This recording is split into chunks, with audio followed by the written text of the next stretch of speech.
I chart behaviors that happen so that I can give feedback to parents and students on behaviors that are unwanted or undesirable in the classroom.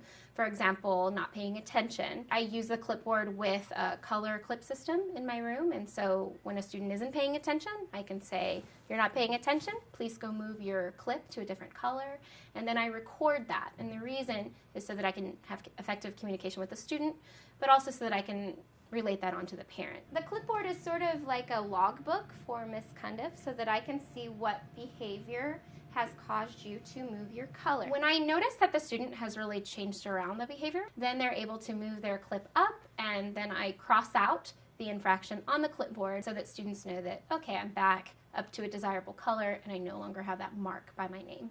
Jocelyn, you have done a great job today. I want you to move your clip back up. Excellent. Now I'm going to cross off that T. I like the clipboard logbook system because it really holds the students accountable for their behaviors because they don't desire to have a mark on the clipboard. If they have marks on the clipboard, they work very hard to change those around so that they can get tickets or so that they can have other rewards.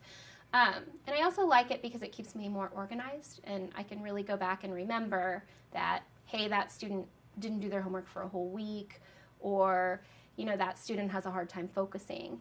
It allows me to go back and have documentation of that information.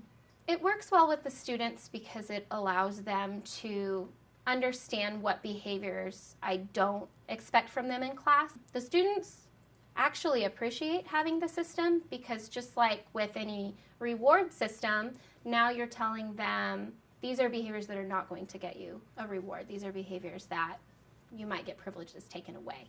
And so they're really able to understand what those behaviors are.